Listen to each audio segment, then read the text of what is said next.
और इसलिए हमें दुःख होता है। तो कहीं न कहीं वही मन फिर आध्यात्मिक या ध्यान के मार्ग में भी ऐसा ही वो काम करेगा और हम हमारे ध्यान के मार्ग में ही फँस जाएँगे।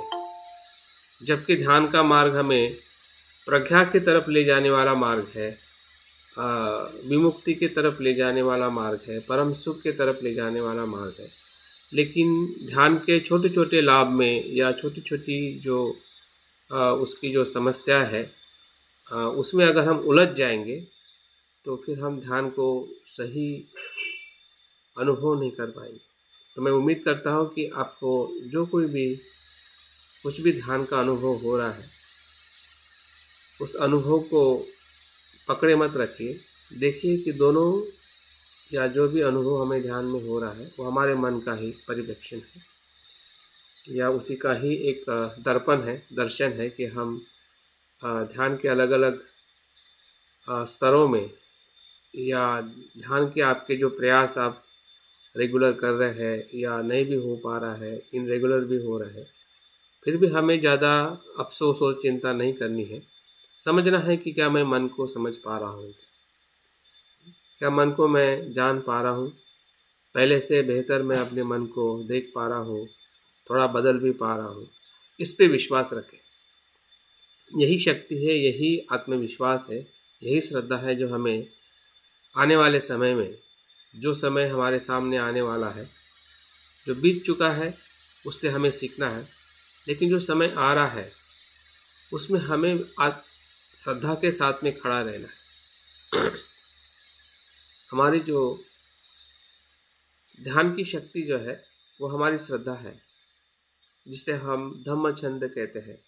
और श्रद्धा का मतलब जितना हमें बुद्ध पे विश्वास है, उतना ही या उससे ज़्यादा हमें अपने आप पे विश्वास होना है कि मैं बुद्ध बन सकता हूँ।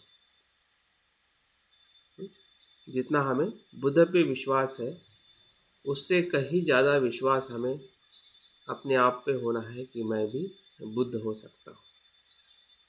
तो ये समर्पण, ये श्रद्धा हमें अपने भीतर विकसित करनी है और उसी के लिए हमें ध्यान की ज़रूरत है, ताकि हम अपने चित्त को, मन को और गहराई से हम देख पाएँ, समझ पाएँ।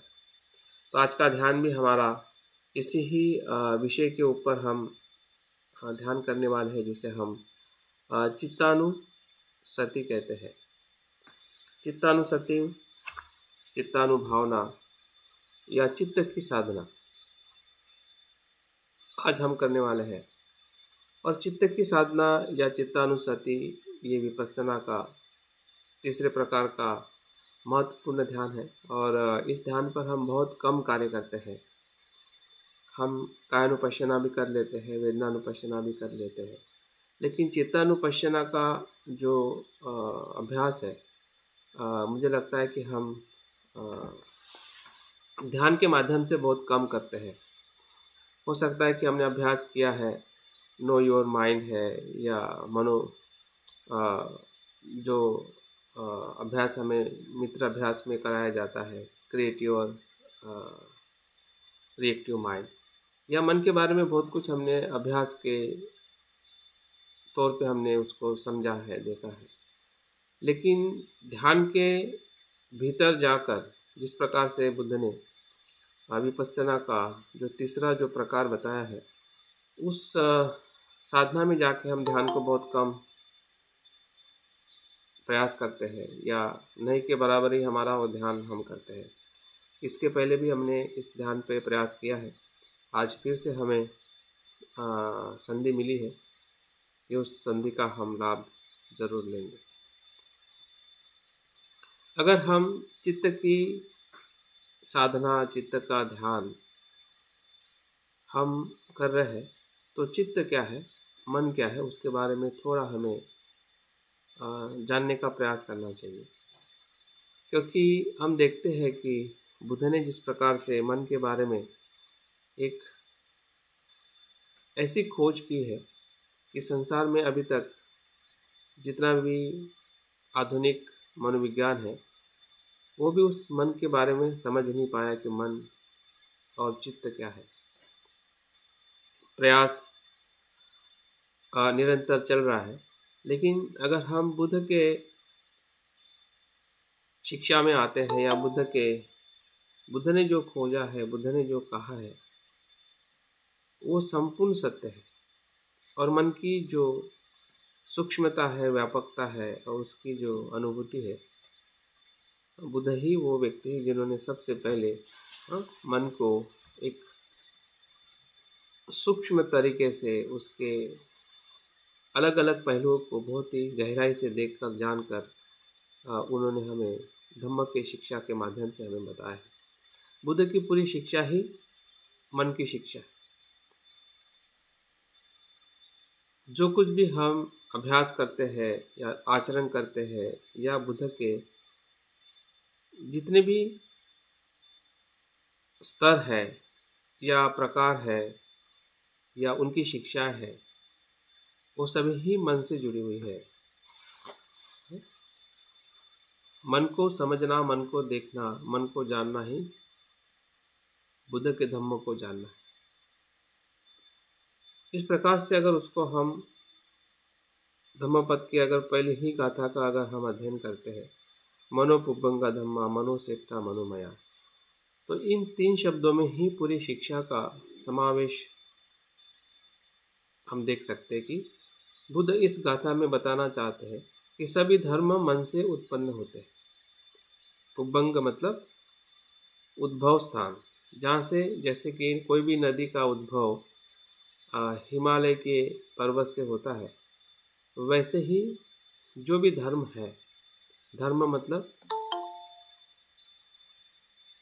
सभी प्रकार के स्वभाव या कोई भी अस्तित्व जिसको मैं, मेरा या जो भी हमारे मन में और बाहर जिसको भी हम पहचानते हैं, जानते हैं, वो सभी धर्म है। धर्म मतलब अस्तित्व, हाँ? धर्म मतलब संस्कार, धर्म मतलब विचार, हाँ? धर्म की या जो स्वभाव हमें बाहर और भीतर दिखाई देता है, वो सभी स्वभाव को धर्म कहा जाता है।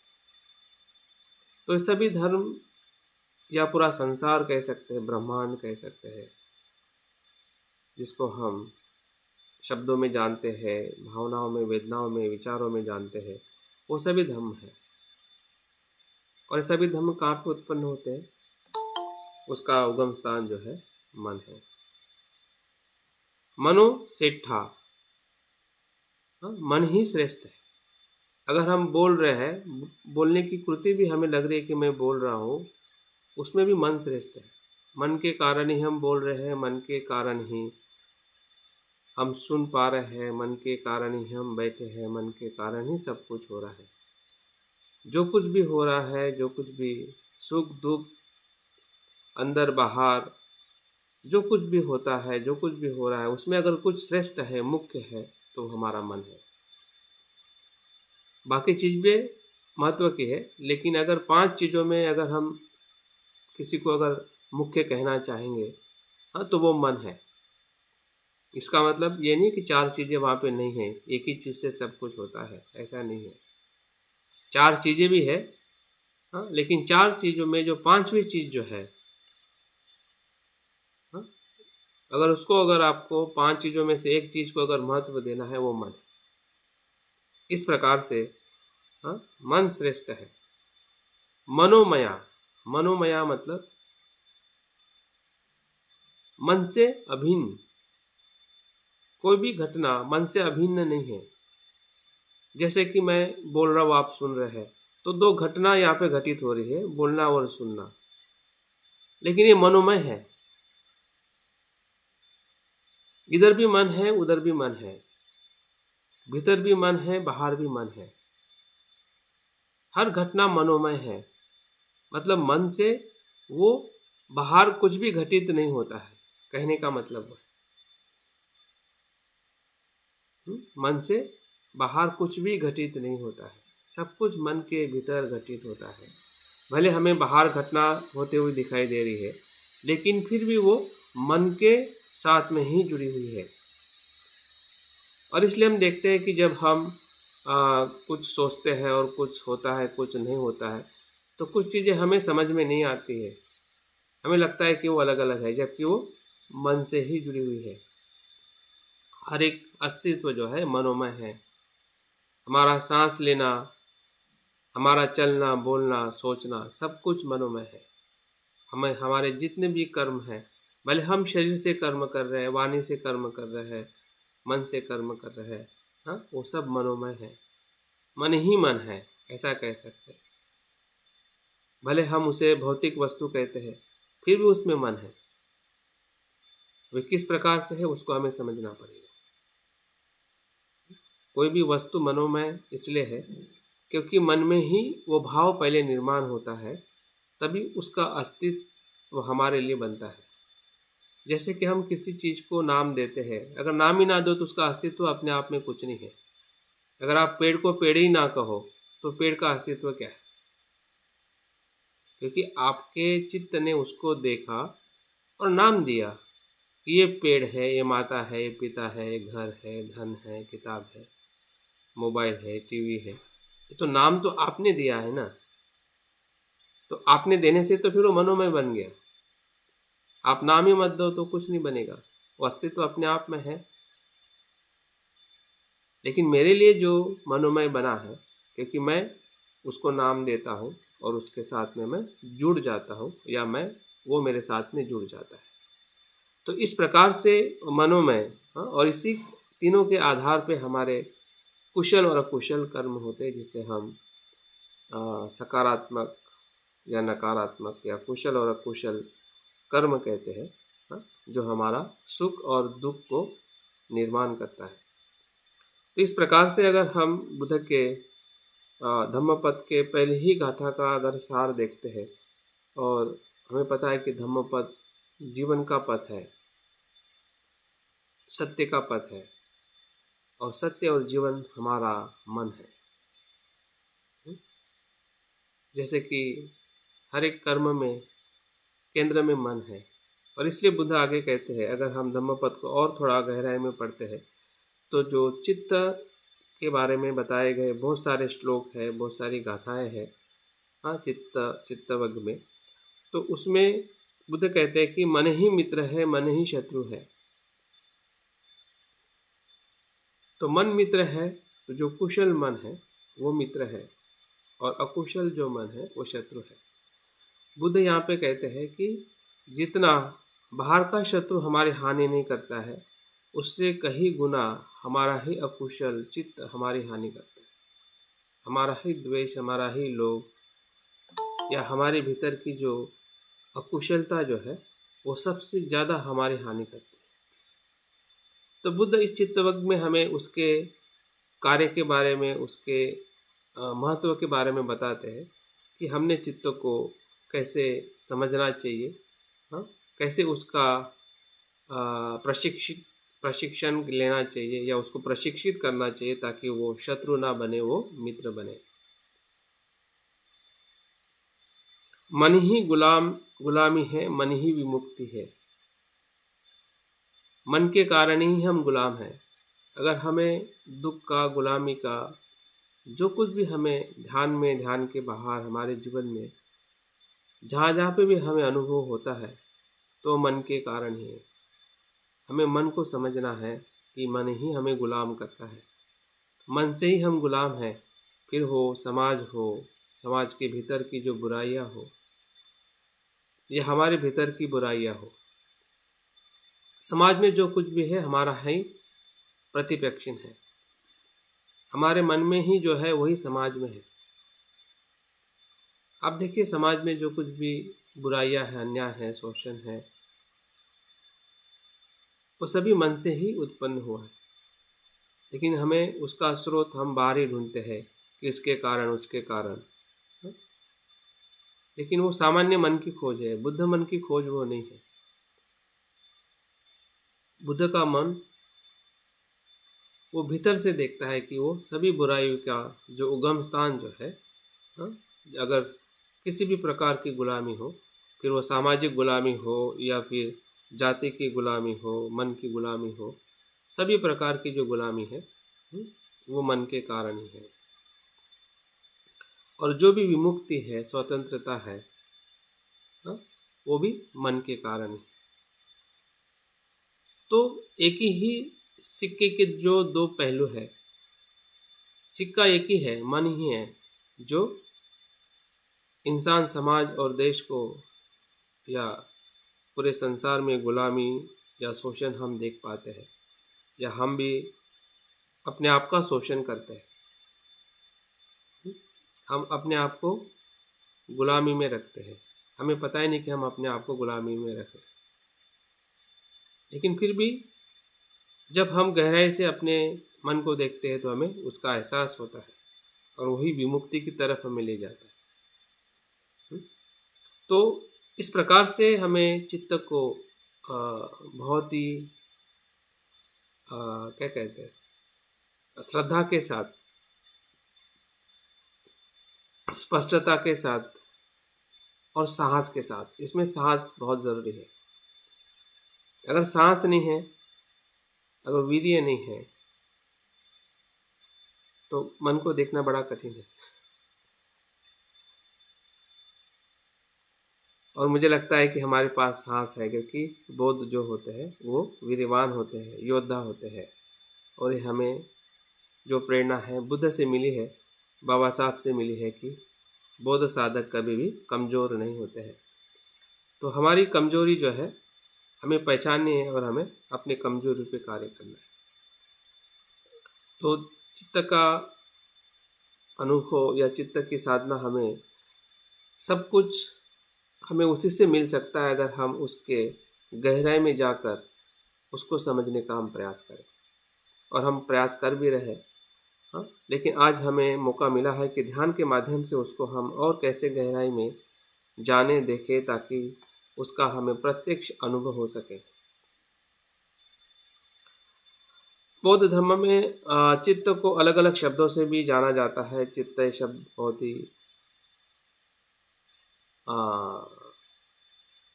टेक्निकल या कह सकते हैं कि परिभाषित शब्द है जो हमें बौद्ध धर्म में मिलता है। लेकिन बहुत सारे उसके पर्याय शब्द भी हमें पढ़ने सुनने को मिलते हैं, जैसे कि हम मन कहते हैं, विज्ञान कहते हैं, चेतना कहते हैं, ऊर्जा भी कहते हैं।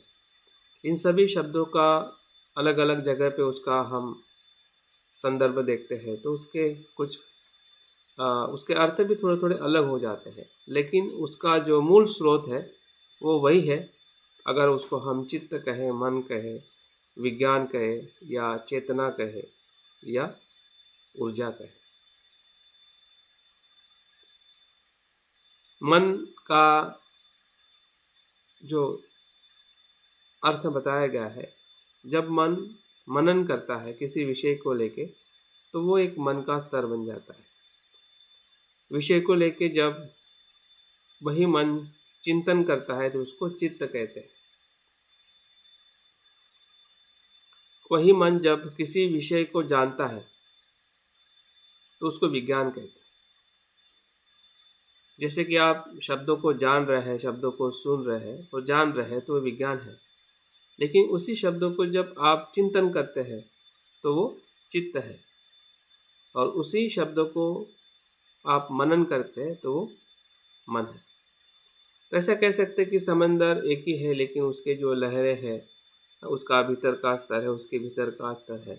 हाँ, उसी प्रकार से हमारी जो चित्त की जो गहराई है, हाँ, विज्ञान से जो हमारे 6 विज्ञान हैं, चक्षु विज्ञान, स्रोत विज्ञान, घ्राण विज्ञान, जीवा विज्ञान, काया विज्ञान और मन विज्ञान, ये 6 इंद्रियों के जो 6 विषय के संपर्क में आने से हमारे जो विज्ञान या विषय को जानने की हमारी जो प्रक्रिया जो बनती है, और उसी से ही हमारा चिंतन और मनन आगे बढ़ते जाता है। और हमारा चित्त जो है, वो फिर शुद्ध हो सकता है या अशुद्ध हो सकता है। अगर हमारा जागृति है, हमारी जागृति है तो चित्त शुद्ध होता है। अगर जागृति नहीं है तो चित्त अशुद्ध बनते जाता है। तो इस प्रकार से हमने चित्त को देखना चाहिए, और आज हम ध्यान के माध्यम से उसका हम थोड़ा प्रयास करने वाले हैं। अभी धम्म पिटक का अगर थोड़ा हम अध्ययन करते हैं तो उसमें चित्त का जो क्षण जो है वो 3 तत्व में बताया गया है। मैं इसलिए ये बता रहा हूँ ताकि ध्यान में हमें इसका उपयोग हम कर सकें। चित्त के 3 क्षण हैं, या एक क्षण के 3 तत्व है। एक क्षण में 3 बातें घटित होती है। एक क्षण में मन के एक क्षण में 3 बातें घटित होती है। पहला जो है उत्पन्न होना, स्थिति में रहना और लय होना। यही प्रतीति समुत्पाद है, और इसी के आधार पे हमें चित्त को खोजना है। ये हमारा डायरेक्शन है, ये हमारा निर्देश है। हाँ, इस निर्देश को ध्यान में रखते हुए हमें ध्यान करना है। क्योंकि चित्त के एक एक क्षण को हमें परखना है, एक एक क्षण को हमें महसूस करना है। और उसके चित्त के क्षण को अगर हम उत्पत्ति का होना, किसी भी धर्म की उत्पत्ति होना, हाँ, उस स्थिति को महसूस करना कि वो क्या उत्पन्न हुआ है, और उसका लय होते हुए देखना, ताकि वो फिर से उत्पन्न हो रहा है उसको भी हम देख सकें। अगर हम लय नहीं देखेंगे तो फिर से हमें उत्पत्ति होने का भी एहसास नहीं होगा। तो ये निरंतर चलने वाली जो प्रक्रिया जो है पूरे चित्त क्षण के अंदर, जिस प्रकार से हम सुबह उठ के हम देखते कि सुबह हो गई, दोपहर हो गई और रात हो गई। हम निसर्ग को देखते हैं, पेड़ पौधों को देखते हैं, तो हमें वहाँ पे एहसास होता है कि चीज़ें कैसे उत्पन्न होती है, कुछ समय के लिए स्थिति में रहती है और उसका लय होता है। तो भौतिक अनुभव हमारे पास में है, क्योंकि वो हमें कुछ समझ में आता है। हाँ, लेकिन चित्त के क्षण के अनुभव को समझना, हाँ, ये हमें ध्यान से लेना है। हाँ, ध्यान करते हुए उसको अनुभव करना है। और इसलिए बुद्ध ने जिस प्रकार से चित्त को, उसकी गति को देखा, उसके सूक्ष्म पहलू को देखा, जिस प्रकार से आजकल वैज्ञानिक माइक्रोस्कोप या टेलीस्कोप से अस्तित्व को देखते हैं, कि जो जीवाणु हैं वो कैसे होते हैं, उसका स्वरूप कैसे होता है। हाँ, कोई एटम होता है तो उसके पार्टिकल्स कैसे होते हैं। हाँ, तो उसको देखने का मतलब क्या, उसके सूक्ष्म घटक को देखना।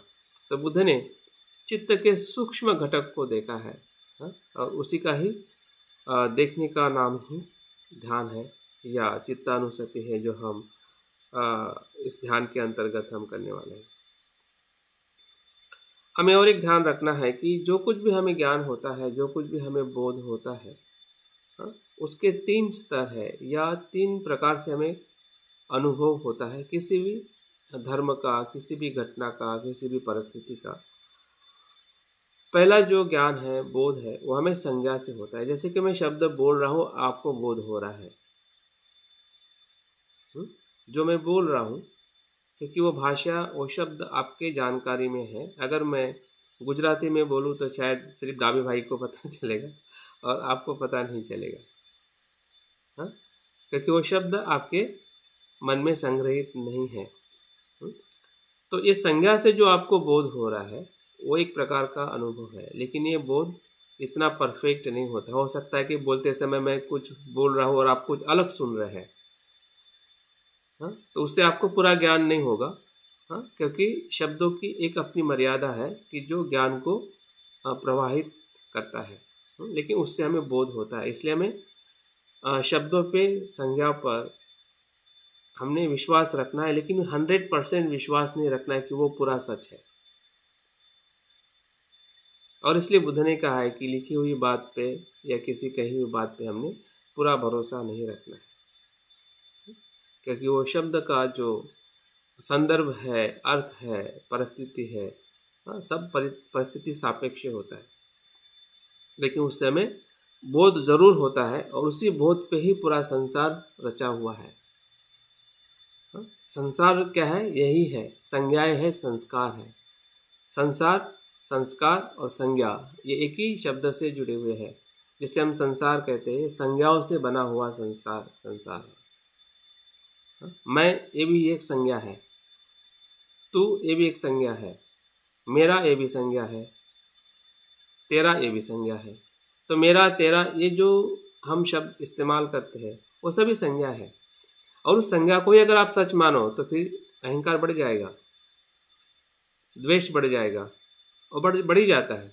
और हम देखते हैं संसार में पूरा इस शब्दों से ही जाति बनी है, इसी शब्दों से संघर्ष होता है, इसी शब्दों से झगड़े होते, हिंसा होती है।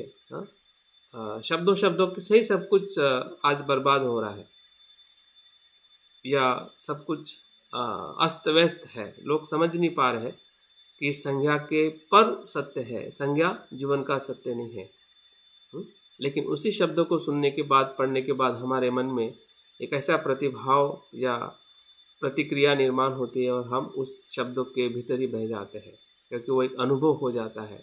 हाँ, मन का वो अनुभव बन जाता है, उसी को हम सच मान बैठते हैं, जबकि वो एक जानकारी के तौर पे है, या वो अर्ध सत्य है, संपूर्ण सत्य नहीं है। दूसरा जो अनुभव हमें होता है वो है विज्ञान से, जो अभी मैंने बताया है। हाँ, कि जो भी 6 इंद्रिय के साथ में जो भी विषय टकराते हैं या उसका संपर्क होता है, उस समय बोध होता है। जैसे कि आप शब्द सुन रहे हो और आपको बोध हो रहा है, मैं आपको देख रहा हूँ, आप मुझे देख रहे, बोध हो रहा है। कोई भी चीज़ आपके आंखों के सामने आती है और आपको किसी चीज़ का बोध होता है, वो विज्ञान है 6 इंद्रियों से। और उस पर भी हमें पूरा भरोसा नहीं रखना है, उसका भी एक अपना अनुभव है, वो आके चला जाता है। जैसे कि आप एक ही चीज़ को एक बार देखते, दोबारा देखते तो बदल जाता है, उसके दूसरे एंगल से देखते हैं तो उसका अनुभव बदल जाता है। लेकिन आप एक ही स्तर से देखोगे, एक ही दिशा से देखोगे और मान लोगे कि यही वही है, हाँ, तो वो विज्ञान का जो अनुभव हमें दुख में लेके जाता है। हाँ, तो उसमें भी हमें खास जानना है कि विज्ञान से भी होने वाले जो हमें अनुभव है, हाँ, वो भी हमें संपूर्ण नहीं होते हैं। हाँ, उस पर हमें सोचना है। और तीसरा जो हमें अनुभव होता है वो प्रज्ञा से। प्रज्ञा का जो अनुभव है वो संपूर्ण जैसा है वैसा दिखाता है। इस अनुभव पे हमें ज़्यादा आधार लेना है, ज़्यादा विश्वास रखना है, इस अनुभव से हमें आगे बढ़ना है, जो हमें अपने ध्यान के माध्यम से, हमारे खुद के आचरण के माध्यम से हमें इसका अनुभव होता है। हाँ, स्वयं का जो चिंतन है, मनन है, स्वयं का अवलोकन है, इसके आधार पे जो कुछ भी चीज़ें हम देखते हैं, अनुभव करते हैं, उसका परीक्षण करते हैं, तो उसका अनुभव हमें प्रज्ञा के स्तर पे ले जाता है, या उस अनुभव को हमें खास स्वीकार करना है। हाँ, लेकिन संज्ञा और विज्ञान के भी अनुभव हमारे जीवन के महत्वपूर्ण पहलू हैं। हाँ, उस पर भी हमें जागृति से उसके अनुभव को हमें समझना है। अगर वहाँ पे हम जागरूक नहीं रहते हैं तो निश्चित ही है संज्ञा और विज्ञान हमें संसार में पूरी तरह से दुख और दुख के सिवा हमें कुछ भी नहीं दे सकती। तो ये ध्यान हम इसलिए करना है कि हमें चित्त का परीक्षण करना है, निरीक्षण करना है और प्रत्यक्ष अनुभव करना है। ध्यान का उद्देश्य जो है मन का परीक्षण करना है, निरीक्षण करना है और उसका प्रत्यक्ष अनुभव करना है कि उसका जो स्वभाव है या उसका धर्म जो है वो अनित्य अनात्म कैसे है। अभी शब्द को तो हमें अनेकों बार सुना है, अनित्य अनात्म, लेकिन सही में वो वैसा है क्या? क्या वो अनुभव हम प्रत्यक्ष ले सकते हैं क्या? क्योंकि जैसे कि बाहर की चीज़ हमें बदलती हुई दिखती है, जैसे कि हमारी उम्र हमें बदलती हुई दिखाई देती है कि मैं छोटा था, अभी बड़ा हो गया, अभी मैं बूढ़ा हो रहा हूँ और बूढ़ा बनूंगा। तो ये बात चीज़ें हमें समझ में आती है, हम उसको स्वीकार करते भी हैं और कभी कभी नहीं भी करते हैं।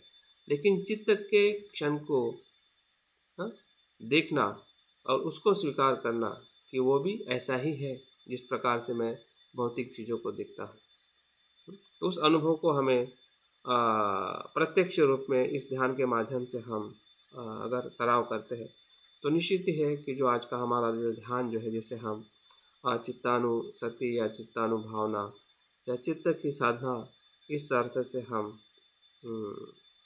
प्रयास करने वाले हैं, जो बुद्ध की महत्वपूर्ण ध्यान साधना है और बुद्ध के पूरे धम्म का केंद्र बिंदु जो है, मन को प्रशिक्षित करना, और मुझे लगता है कि इस ध्यान से हम अपने मन को निश्चित ही प्रशिक्षित करने वाले हैं। इसके 5 स्टेप हैं, 5 स्टेप में हम ध्यान करने वाले हैं। पहले स्टेप में हम अपने एक सामान्य जो हमारा कुशल और अकुशल विचार, भावना या चित्त है, उसको हमें ऑब्जर्व करना है, उसको हमें निरीक्षण करना है। इस क्षण में मेरा मन कितना कुशल है, कितना अकुशल है।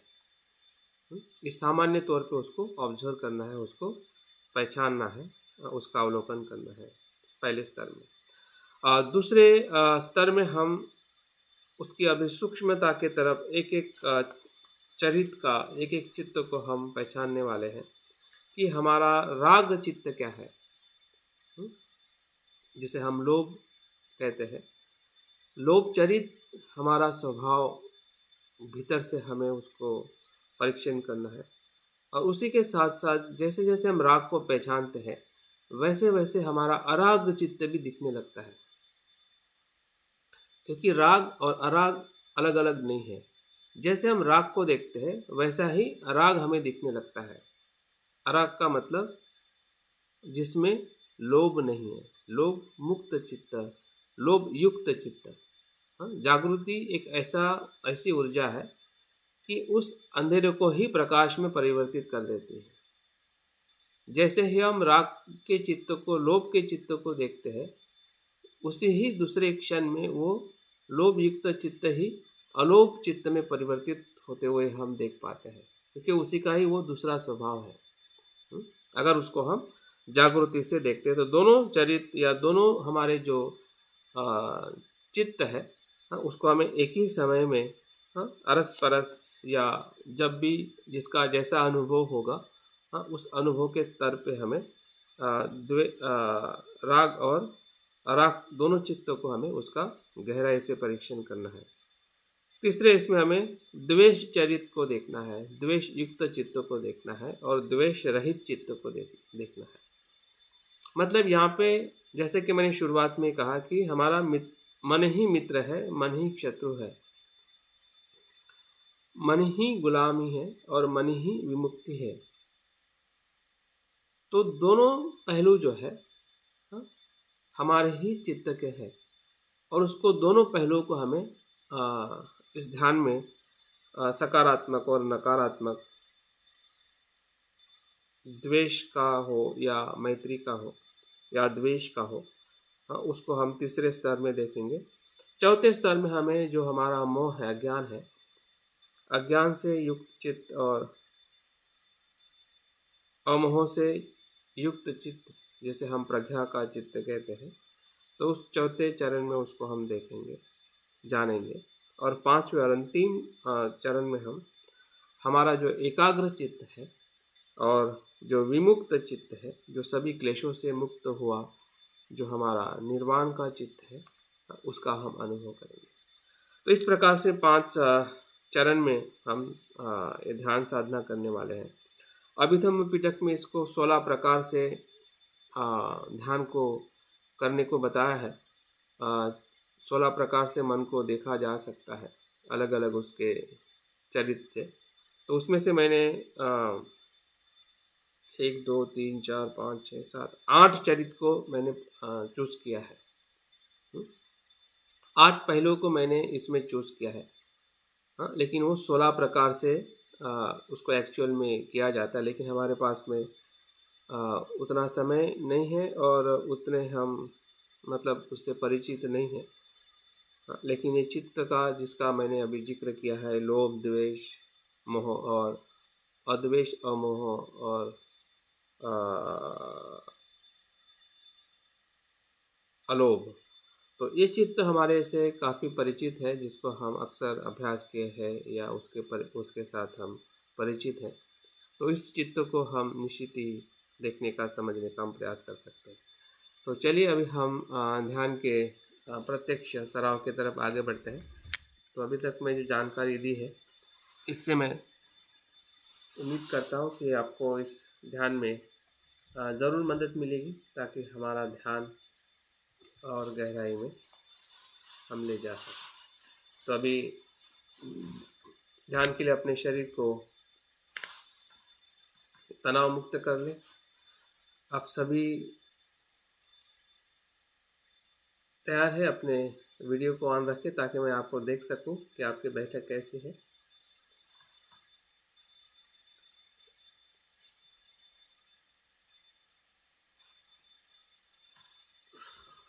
गुड।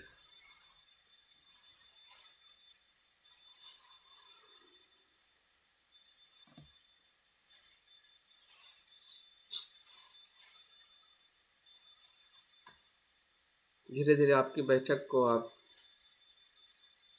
ठीक कर लें। आपके दोनों पैर, हाथ,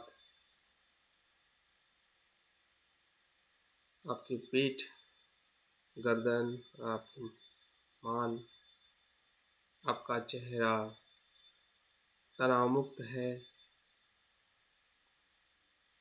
आपके चेहरे पे हल्का सा स्मित है, आनंदित है।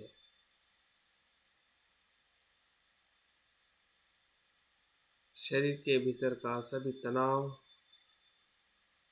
आलस, सब कुछ उससे हम मुक्त है। धीरे धीरे आंखें बंद करते हुए गहरी सांस लीजिए और छोड़िए।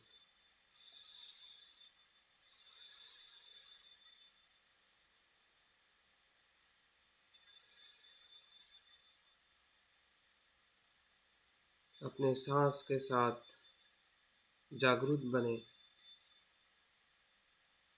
और मन के और शरीर के भीतर का तनाव बाहर चला गया है और भीतर आप तनाव मुक्त अनुभव कर रहे हैं।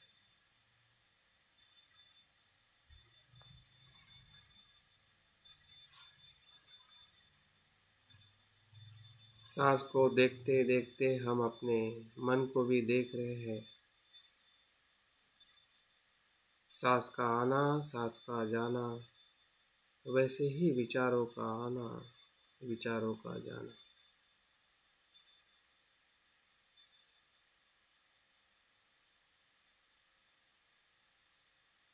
आते जाते विचारों को देखते देखते हम हमारे धम्म छंदों को पहचान पा रहे हैं। इस क्षण में ध्यान करने की जो रुचि है, इच्छा है, उसे हम महसूस कर रहे हैं और यही धम्म छंद हमें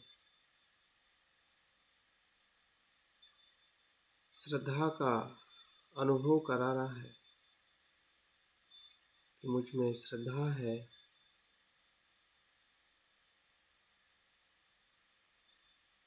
अपने आप में बुद्ध होने की, क्योंकि मुझे अनुभव है कि संसार दुख है और इसी दुख से मुक्त होना ही बुद्ध होना है।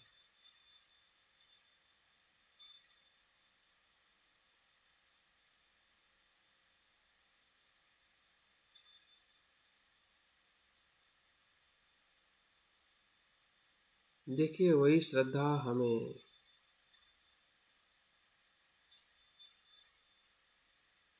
अपने संकल्प को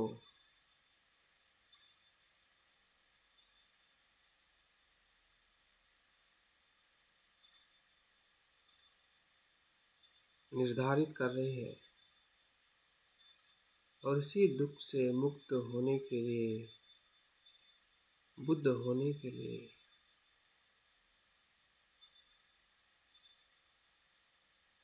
मेरे चित्त को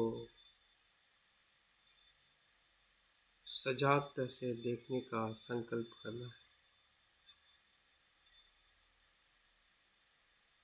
जिस प्रकार से श्वास की स्मृति हम विकसित करते हैं। आज मैं चित्त की स्मृति का विकास कर रहा हूँ।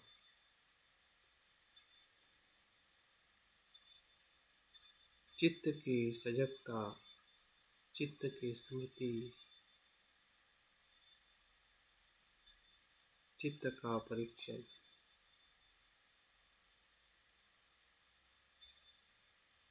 यही आज मेरे ध्यान का लक्ष्य है।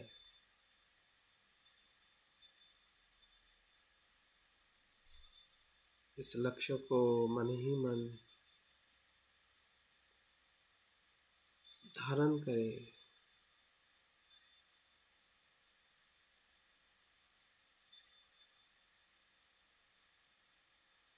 संकल्प करें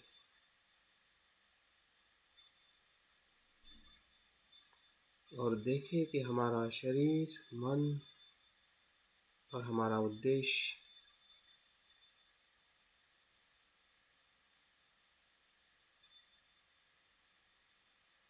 हमारे भीतर श्रद्धा, जागृति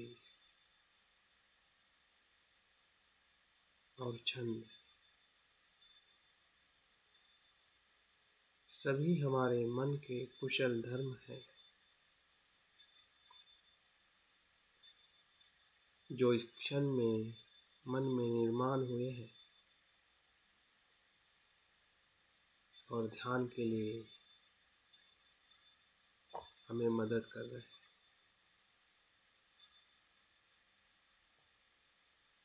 अभी हम चित्त की साधना के लिए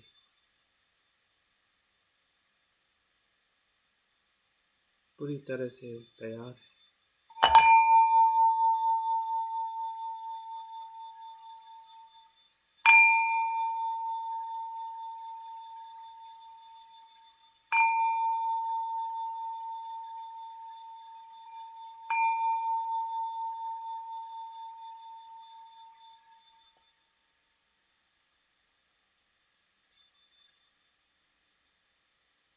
इस ध्यान की बेल को, ध्वनि को सुनते सुनते हमारा चित्त की ध्वनि को भी हम सुन रहे हैं। चित्त की ध्वनि विचारों से उत्पन्न होती है। ध्यान के प्रथम चरण में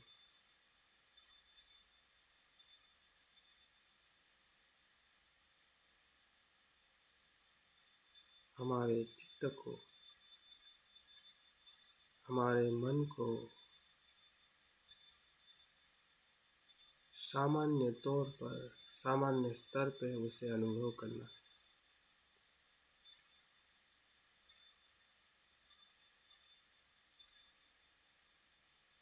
जैसे कि हम महासमुंदर को देख रहे हैं और उस पर बहने वाले जो तरंग हैं, वैसे ही हमारे चित्त के, मन के ऊपरी हिस्से में कुशल और अकुशल विचारों के तरंग उत्पन्न हो रहे हैं, लय हो रहे, फिर से उत्पन्न हो रहे, लय, क्षण प्रति क्षण उत्पन्न होना,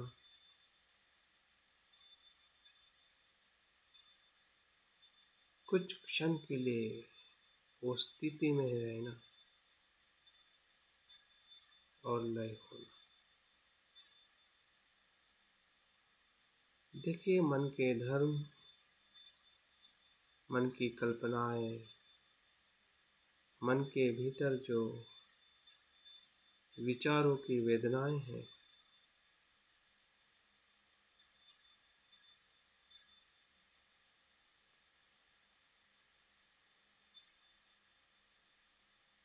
उसका उत्पन्न होना उसका धर्म है,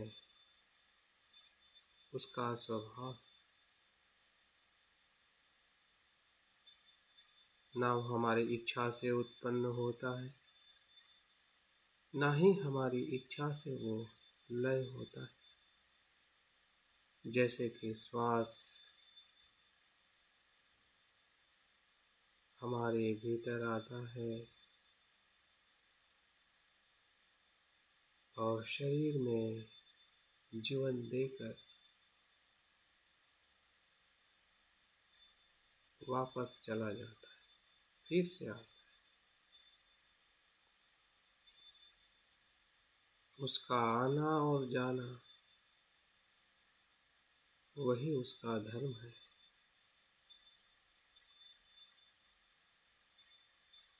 हमें चित्त के धर्म को उसके मूल स्वभाव में देखना है, उसका निरीक्षण करना है, परीक्षण करना है। जैसे हम नदी का बहता हुआ पानी देख रहे हैं,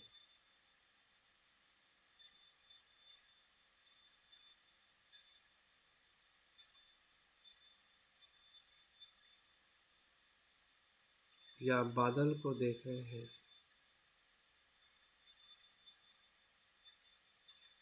वैसे ही हम अपने कुशल और अकुशल विचारों को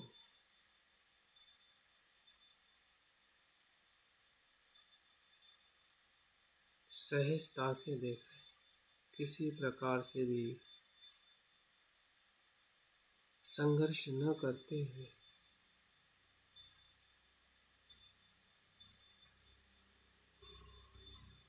और देखते देखते हमें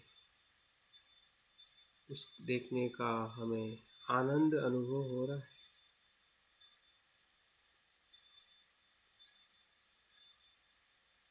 भले नकारात्मक विचार हो, फिर भी वो आके चले जा रहा है,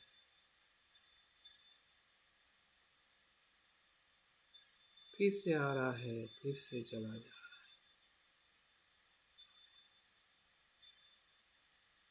इसी धारा में कुशल विचार भी आ रहा है, कुशल धर्म भी उत्पन्न हो रहा है।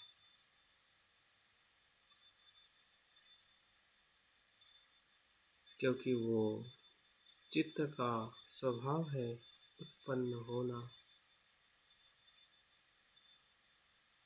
स्थिति में रहना और लय होना।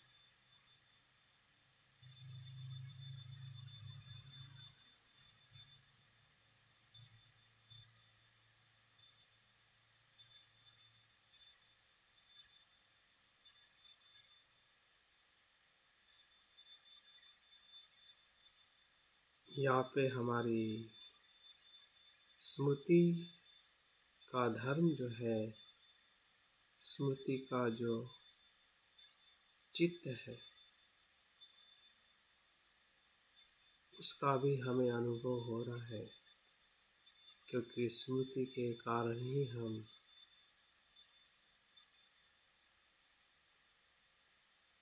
हमारे मन को देख पा रहे हैं।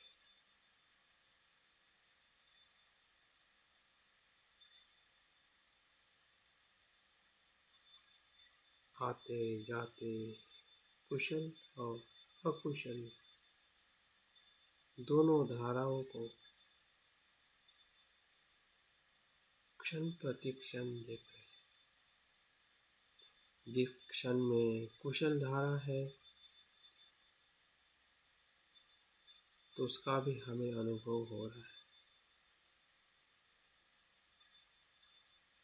कुछ क्षण में अकुशल धारा है,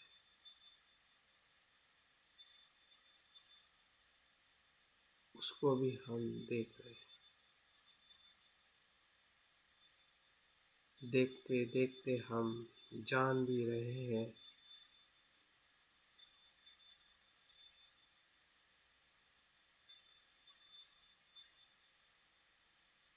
हमें प्रत्यक्ष बोध हो रहा है कि वो अनित्य है, क्योंकि वो अनात्म है।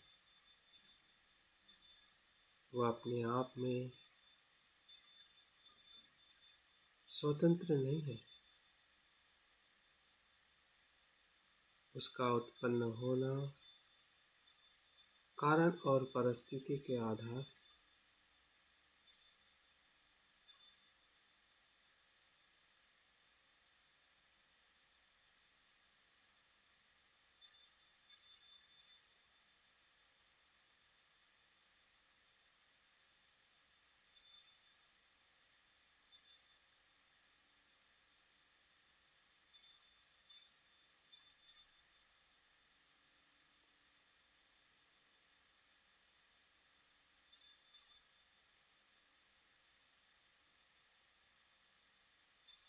और यही हमारा रोज के जीवन का मन है,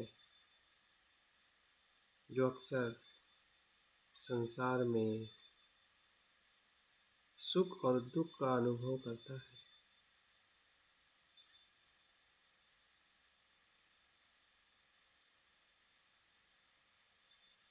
मन का ऊपरी स्तर बहते हुए तरंगों की तरह, पानी के प्रवाह की तरह।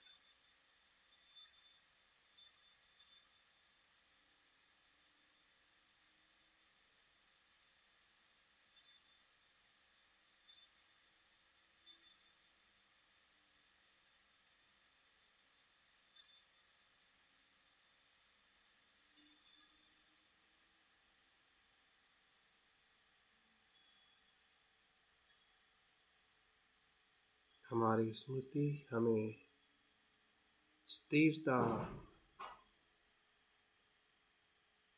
और उत्साह हमारे भीतर निर्माण कर रहे हैं।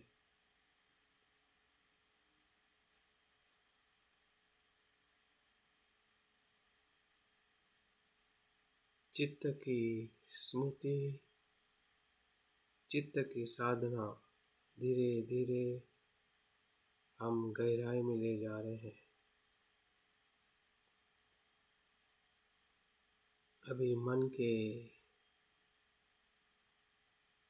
गहराई में हमें उतरना है कि जो कुछ भी धर्म हमारे मन में निर्माण हो रहे हैं, उसका मूल स्रोत क्या है,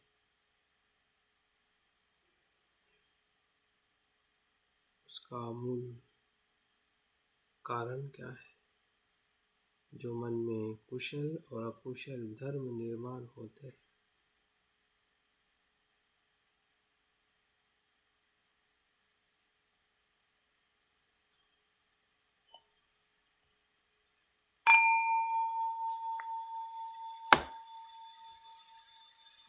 चित्त साधना के दूसरे चरण में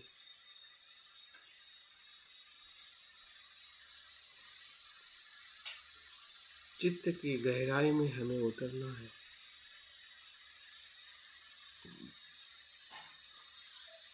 जैसे कि हमारा चित्त महासागर के पानी जैसा हो,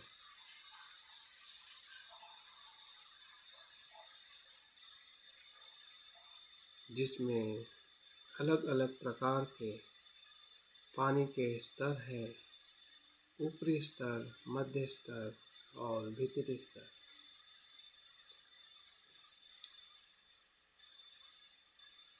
चित्त की ओर भीतर हम उतर पा रहे हैं क्योंकि हम स्मृतिमान है, जागरूक है।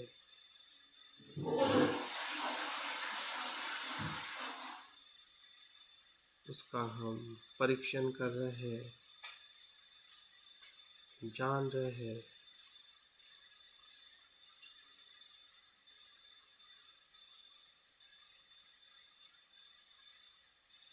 कि हमारा मन का मूल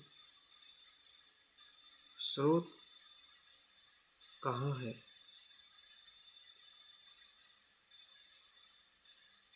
देखिए, भीतर भीतर जाने से हमें हमारा जो अकुशल धर्म का मूल स्रोत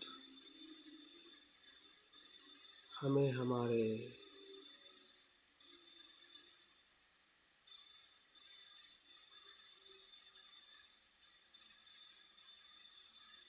भीतर के मूलाधार केंद्र में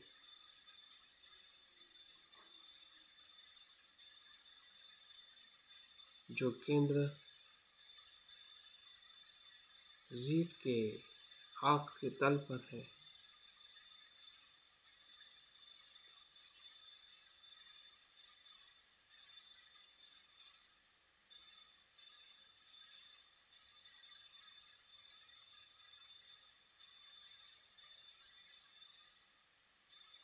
उस स्रोत में हमारा जो लोभ चरित चित्त है,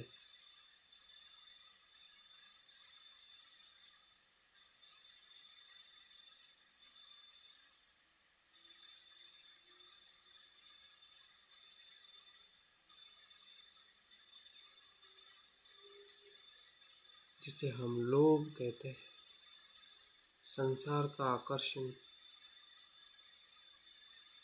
कामचंद, संसार के प्रति तृष्णा, काम तृष्णा, भव तृष्णा, विभव तृष्णा से बना हुआ हमारा लोभ, उसको हम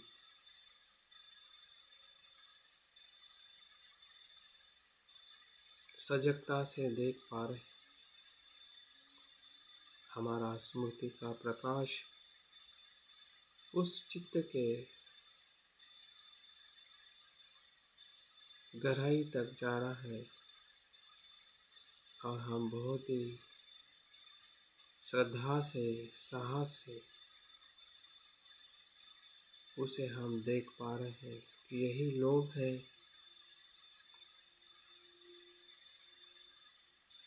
जिस लोभ चरित से सभी अकुशल धर्म उत्पन्न होते हैं।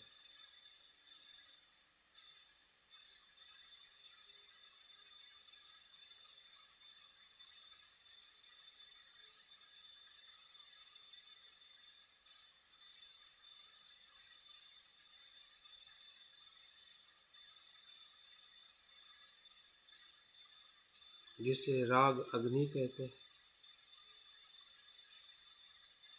वो अग्नि के समान है,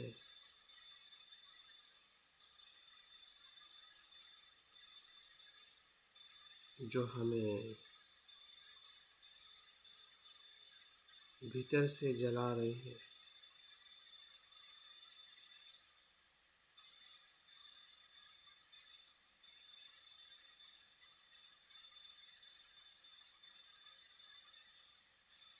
उस राग चित्त को देखने में हमें भय भी लग रहा है, लेकिन हम साहस कर रहे हैं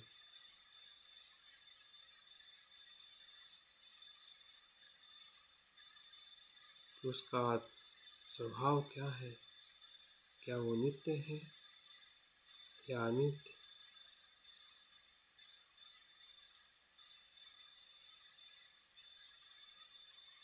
और देखते देखते हमें उसका धर्म हमें समझ में आ रहा है कि वो अनित्य है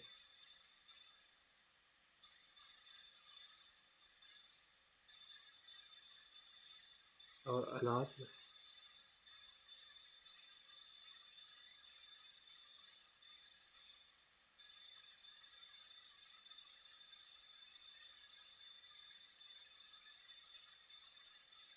जैसे जैसे उसे हम अनित्य और अनात्म धर्म के रूप में देख रहे हैं, वैसे वैसे वही लोग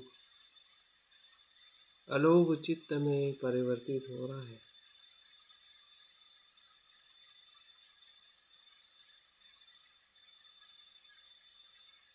और उसी अनासक्त चित्त का भी हमें अनुभव हो रहा है कि मेरा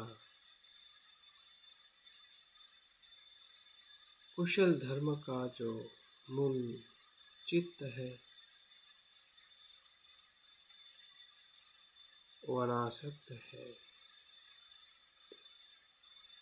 क्योंकि आसक्त होने जैसा ऐसा कुछ भी नहीं है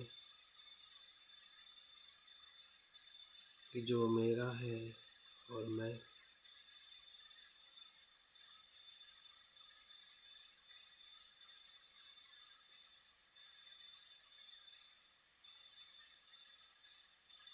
कुछ क्षण के लिए हमें लोभ चित्त का अनुभव हो रहा है, तो कुछ क्षण के लिए हमें अलोभ चित्त का अनुभव हो रहा है, आसक्ति का अनुभव हो रहा है, कुछ पल के लिए अनासक्ति का अनुभव हो रहा है। दोनों चित्तों को हम उसके मूल स्वभाव में देख पा रहे हैं।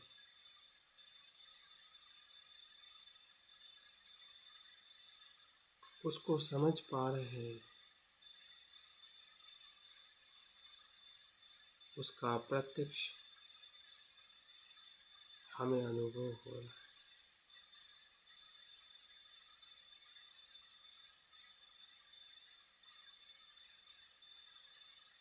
एक अग्नि के समान है और दूसरा शीतल जल के समान है।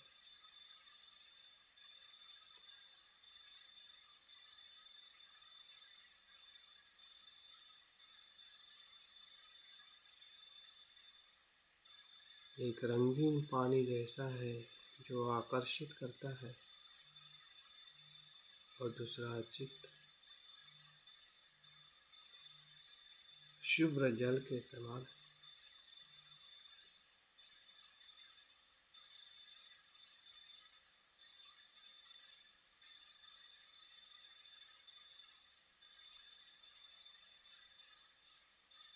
जैसे सांस आ रही है, सांस जा रही है,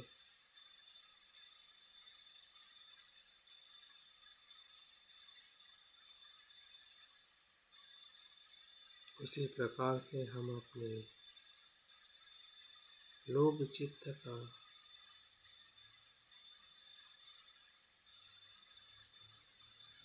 या अलोभ चित्त का, आसक्त चित्त का, अनासक्त चित्त का क्षण प्रति क्षण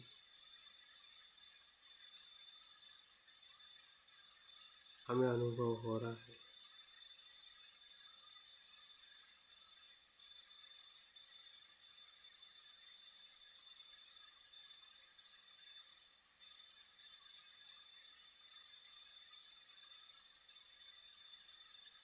हमारी लोभ की प्रवृत्ति जो संसार को पकड़ी हुई है,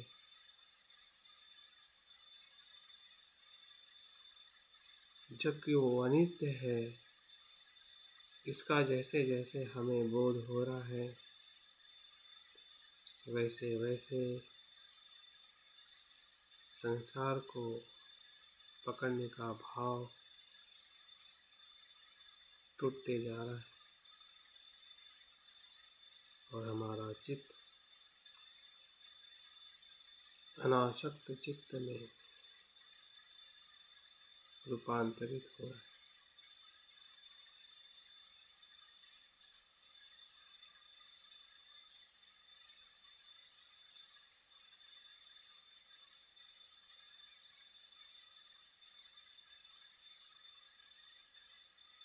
देखिए, अगर हमारा लोभ ज़्यादा हमें अनुभव हो रहा है, तब भी चिंता ना करें, अपने आप को दोषी ना समझे, क्योंकि उसके लिए हम दोषी नहीं हैं।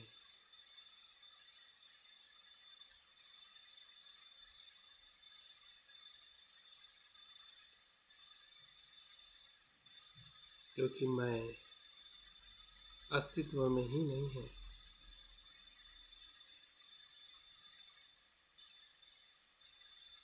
अगर अजागृति के कारण हम अपने आप को दोषी समझते हैं,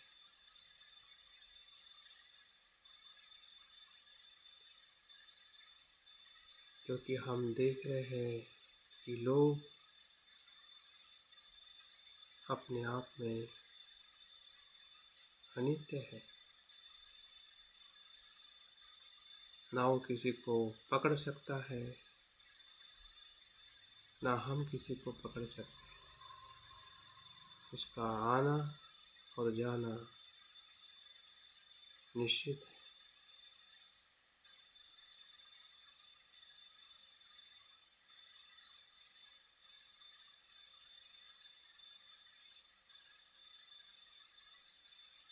हम सजग हो रहे हैं हमारे लोक चित्त के लिए।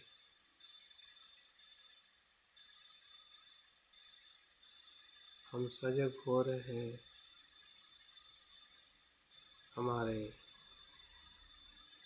अनासक्त चित्त के लिए। दोनों चित्त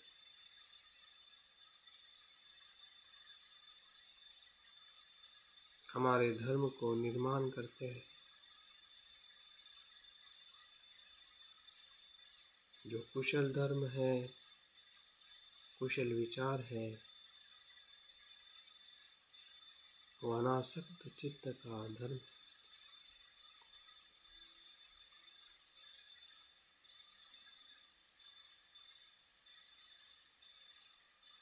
जो कुशल विचार है वो लोक चित्त का धर्म। इसी मूल से सभी धर्म निर्माण हो रहे हैं और उसे हम भली भांति देख रहे हैं, समझ रहे हैं।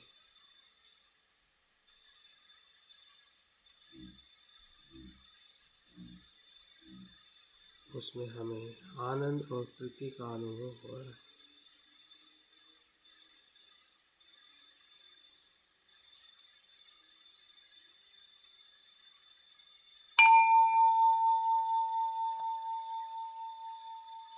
ध्यान के तीसरे चरण में उसी गहराई में, उसी स्रोत में हम देख रहे हैं कि जैसे लोभ चित्त है, वैसे ही द्वेष का चित्त है। द्वेषाग्नि है। जब जब लोग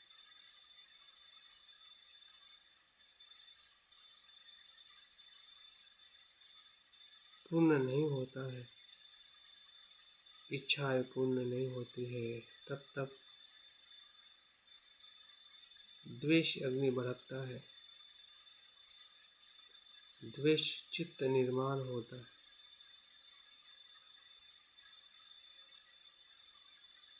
और उस द्वेष चित्त को भी हम उसके मूल धर्म में देख रहे हैं कि वो अग्नि के समान है।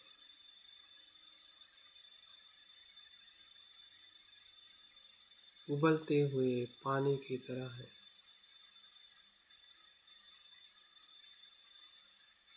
जो हमेशा द्वेष, तिरस्कार, हिंसा, भेद सभी धर्म को निर्माण करता है।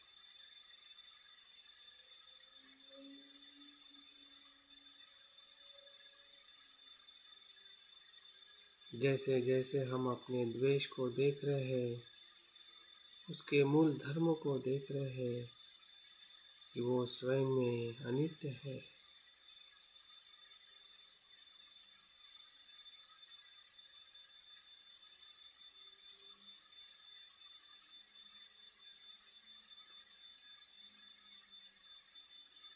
और वो अनात्म है, क्योंकि वो लोभ और अज्ञान के कारण निर्माण होता है। उसका स्वयं का ऐसा कुछ भी अस्तित्व नहीं है।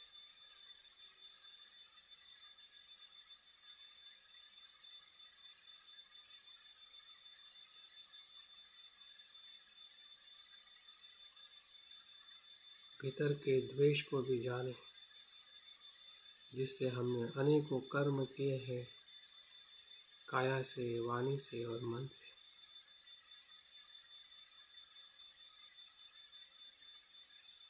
हमारे संबंध में दरार पड़ी है, हम स्वयं भी दुखी हुए हैं और औरों को भी दुखी किया है। इसी द्वेष से पूरा संसार धक रहा है, जल रहा है।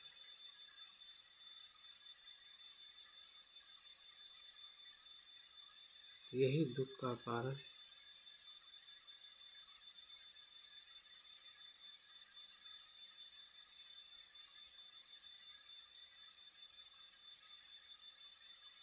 उसका अस्तित्व इसलिए है क्योंकि उसे हम भ्रम के कारण मैं, मेरा और नित्य मानते हैं। अभी उसे हम जागृति से देख रहे हैं, स्मृति से देख रहे हैं कि वो क्षण प्रति क्षण प्रवाहित है, अनित्य,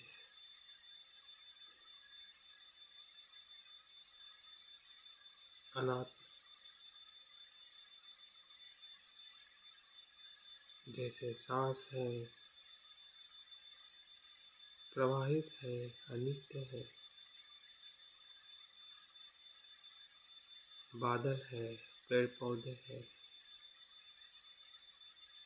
संसार की सभी चीजें, सभी संस्कार अनित्य है। वैसे ही द्वेष चित्त भी अनित्य है।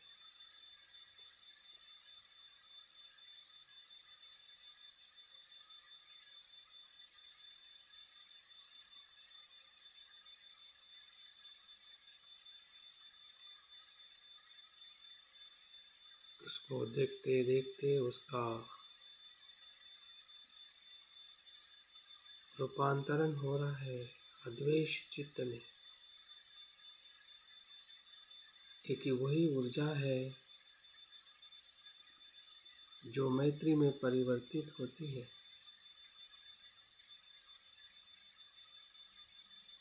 जिसमें क्षण मात्र भी द्वेष नहीं होता। ऐसा चित्त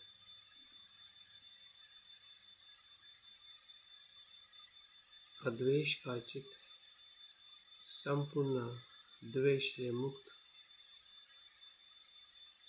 मैत्री की ऊर्जा से भरा हुआ, जिससे हम सभी जीव मात्रा के सुख की कामना करते हैं।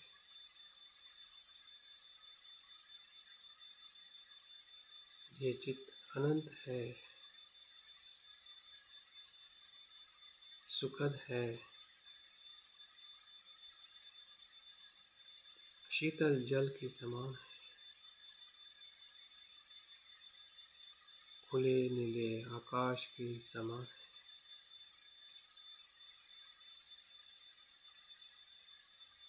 सुख देने वाला है, स्वयं को और संसार के सभी जीवों।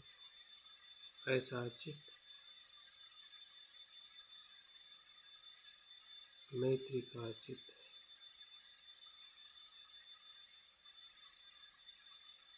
देखिए कौन सा चित्त हमारा सच्चा स्व है, सच्चा धर्म है। पहचानिए, क्या द्वेष का चित्त हमारा धर्म है जो मुझे और औरों को दुखी करता है,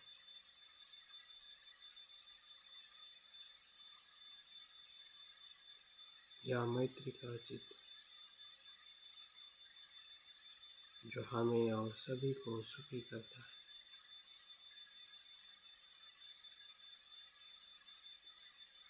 सभी सीमाओं से मुक्त है, खुले आकाश की तरह।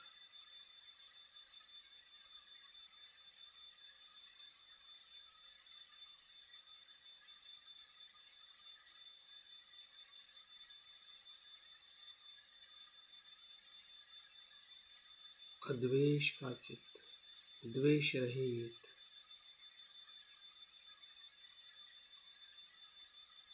हमारा द्वेष ही है जिसे हम अनित्य देखते हैं। उसी क्षण में वो शुद्ध हो जाता है।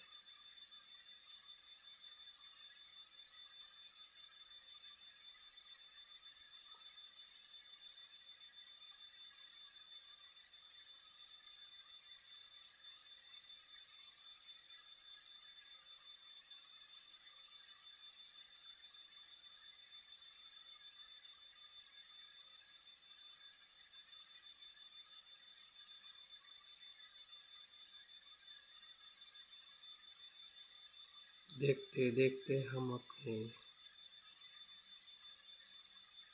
मूल धर्म को अनुभव कर रहे हैं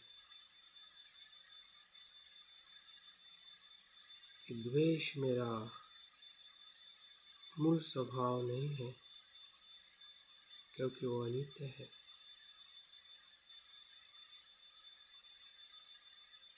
दुख देने वाला है। मेरा मूल स्वभाव मैत्री है, अद्वेष है।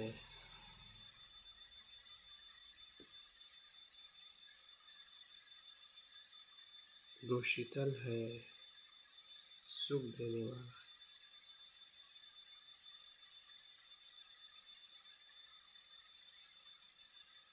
जो असीम है, मैं और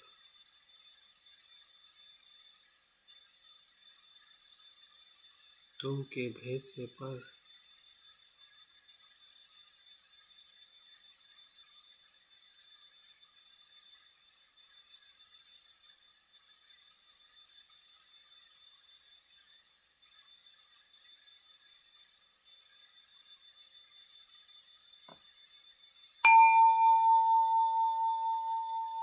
ध्यान के उसी गहराई में हम तीसरे मूल को देख रहे हैं,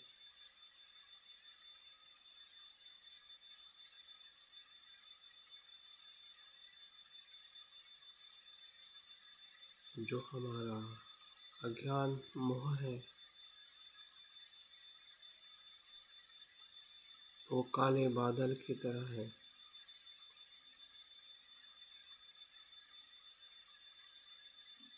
अंधेरे की तरह है।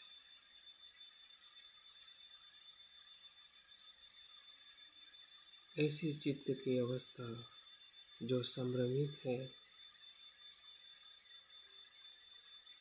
और जो भी संभ्रम हमारे चित्त में निर्माण हो रहे हैं, जो भी मिथ्या दृष्टि निर्माण हो रही है कि ये मैं हूँ, मेरा है, नित्य है,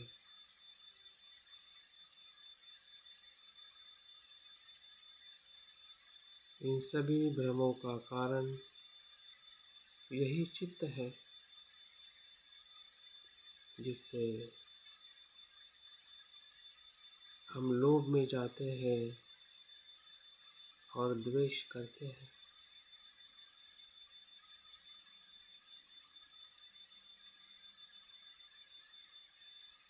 अज्ञान और मोह के कारण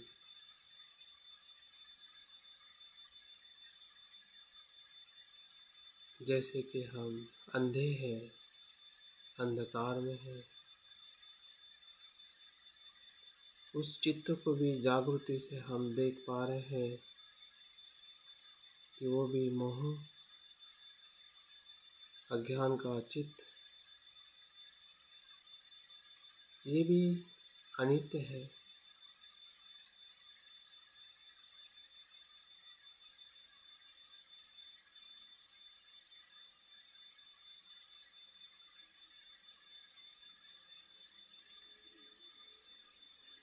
क्योंकि उसका भी अस्तित्व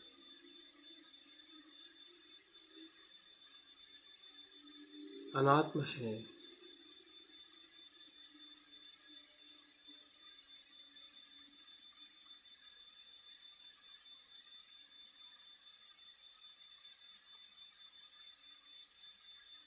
उसका भी अस्तित्व स्वयं में स्वतंत्र नहीं है, वो भी कामाश्रव से, भवाश्रव से निर्माण हुआ है।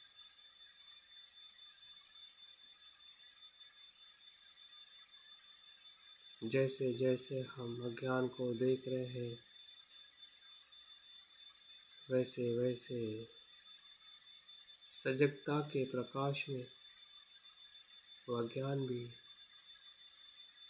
प्रकाश में परिवर्तित हो रहा है।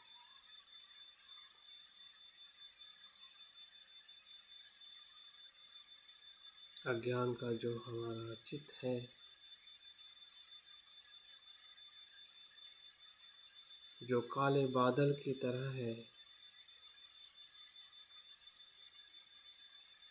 वो एक आवरण है जो सत्य को ढाक दिया है।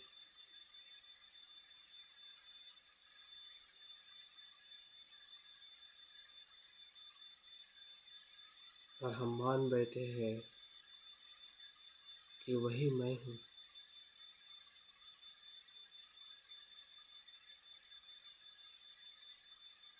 नित्य हूँ।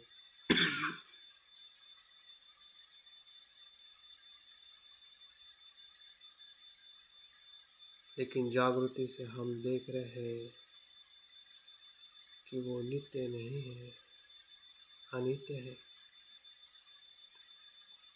वो भी अन्य धर्म की तरह उत्पन्न होता है, स्थिति में रह के उसका भी लय हो रहा है। वो भी अनात्म है, और इसी का बोध हमारे चित्त में, प्रज्ञा चित्त को निर्माण कर रहा है, जो मोह से मुक्त है। अमोह चित्त का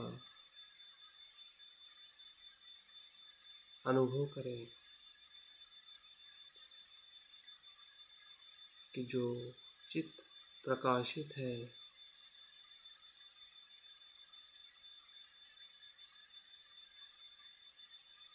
जैसा है वैसा देखने का धर्म, यही अमोह चित्त का स्वभाव।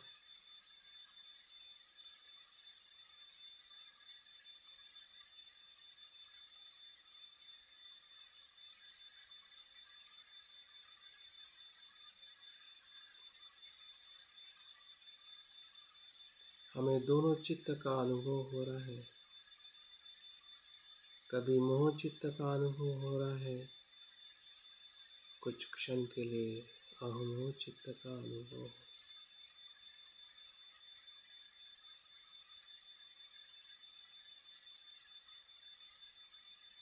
निरीक्षण करें, परीक्षण करें। जो क्षण के लिए हमें अनुभव हो रहा है, उसका अनुभव करें। किसी भी चित्त को पकड़ के ना रखें, और उससे भागे भी मत। जो कुछ भी है,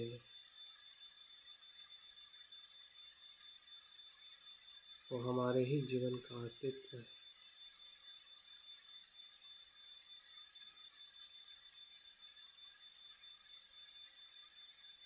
हमें दोनों अस्तित्व को देखना है। जो भ्रमित है, जो अज्ञान से निर्माण हुआ है, जिसके कारण संसार में हम अनित्य को नित्य देखते हैं, दुख को हम सुख समझते हैं, अनात्मा को आत्मा समझते हैं। ये सभी भी प्रयास, सभी प्रकार के क्लेश, दुख इसी अज्ञान के कारण।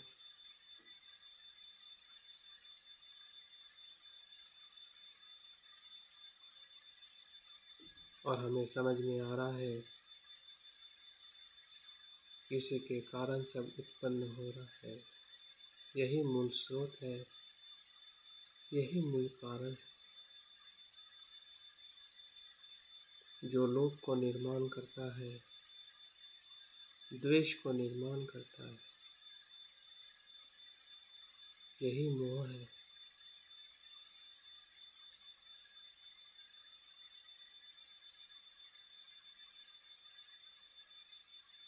और हम उसे जान रहे कि वो अनित्य है।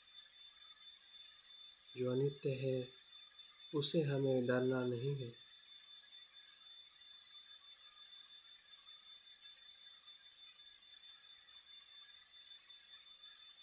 उसे हमें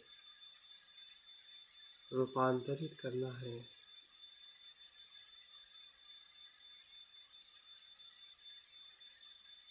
और रूपांतरित हो रहा है। जैसे जैसे उसे हम देख रहे हैं वैसे वैसे वो चित्त प्रज्ञा में परिवर्तित हो रहा है।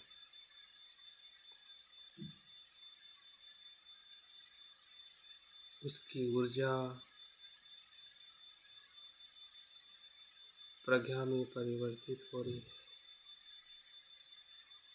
अज्ञानी प्रज्ञा में परिवर्तित हो रहा है।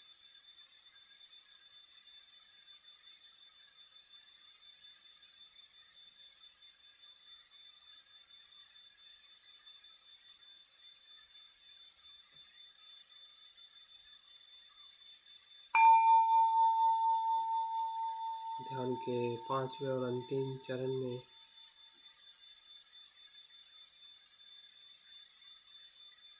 जो कुछ भी हमने लोभ द्वेष मोह, अलोभ अद्वेष अमोह, कुशल और अकुशल चित्त के मूल स्रोत को देखा है, परीक्षण किया है, किसी के कारण सभी धर्म उत्पन्न होते हैं।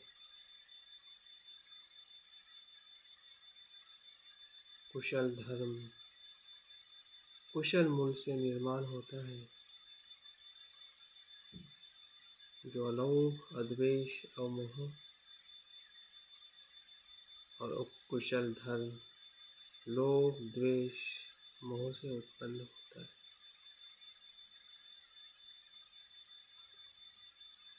धीरे धीरे हमारा चित्त स्थिर हो रहा है। हमारी एकाग्रता तटस्थ हो रही।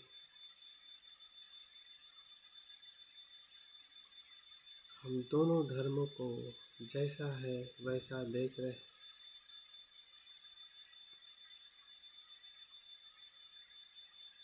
हम भय से मुक्त हैं क्योंकि हम जागरूक हैं।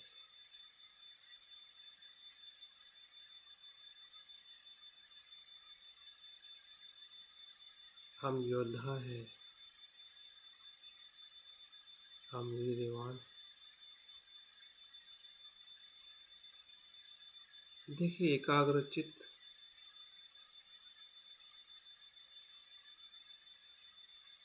उस सभी गहराई को भली भांति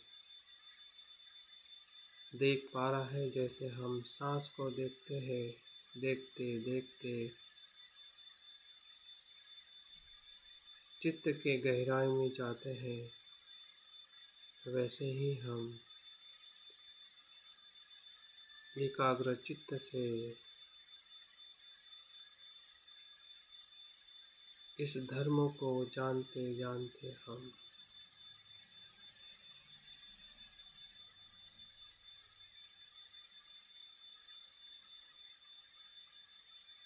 सभी धर्म की सूक्ष्मता को अनुभव कर रहे हैं कि जो धर्म अनित्य है, सभ्य धम्मा अनाथ,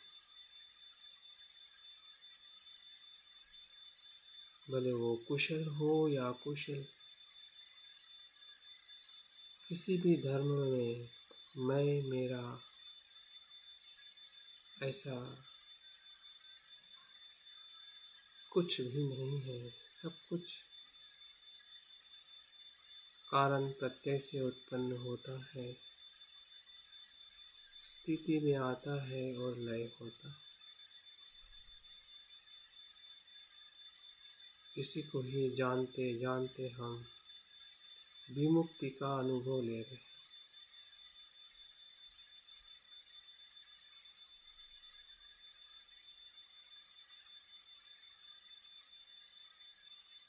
यही विमुक्ति सभी क्लेशों से मुक्त करने वाली अनुभूति है।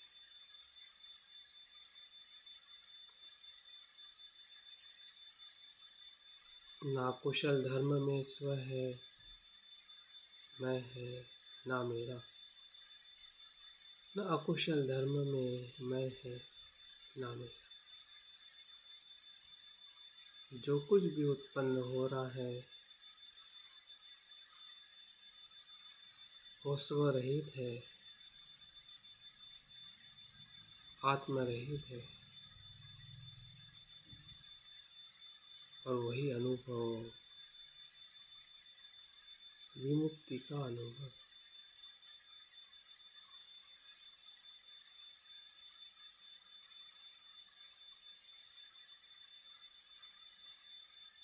ना किसी धर्म को हम पकड़ रहे, ना कोई धर्म हमें पकड़ रहा है। जैसा है वैसा हमारा चित्त देख रहा है, वही चित्त विमुक्ति का चित्त है। भले इस क्षण में द्वेष भी आ रहा हो, उसमें भी स्व नहीं है, या मैत्री भी आ रही हो, उसमें भी स्व नहीं। स्वरहित मैत्री, स्वरहित द्वेष कुछ क्षण में ही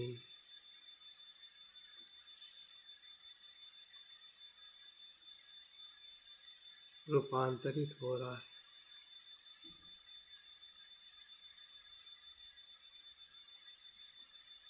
ऐसे चित्त को हम अनुभव कर रहे हैं, जो शुद्ध चित्त है, हमारे ही भीतर का बुद्ध चित्त है, जो संपूर्ण क्लेशों से मुक्त है। जहाँ स्व नहीं वहाँ क्लेश नहीं।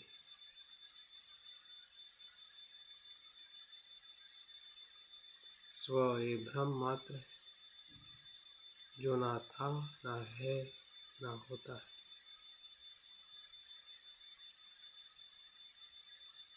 सभी भ्रमों से मुक्त ऐसी चित्त की अवस्था है विमुक्ति का अनुभव।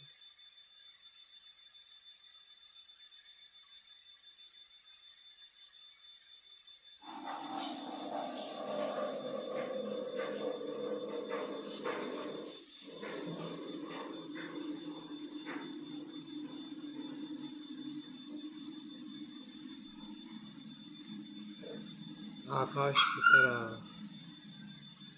अनंत असीम, समंदर की तरह विशाल, गहरा, शीतल, शुद्ध,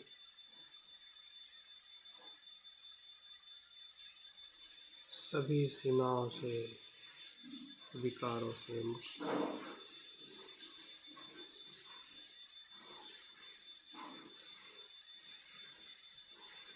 सूर्य के समान स्वयं प्रकाश।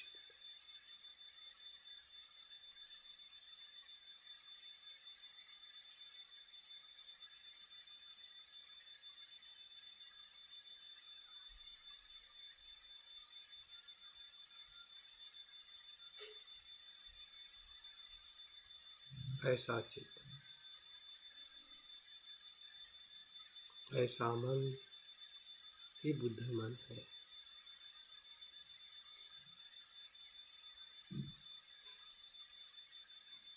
जो मेरा और सबका ऐसा ही मन है।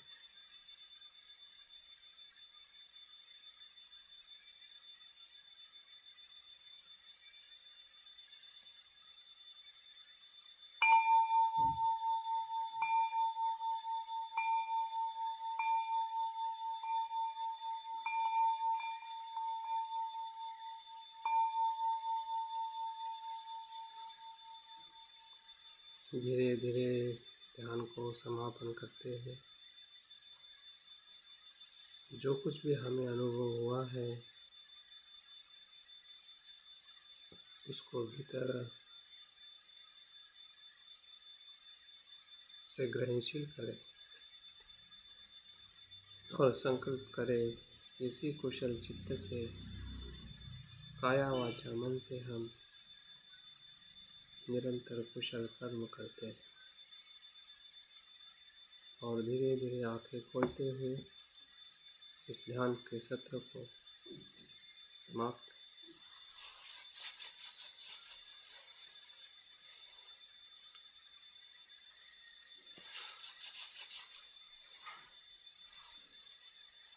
बहुत बहुत साधुवाद सत्र में जुड़े रहने के लिए।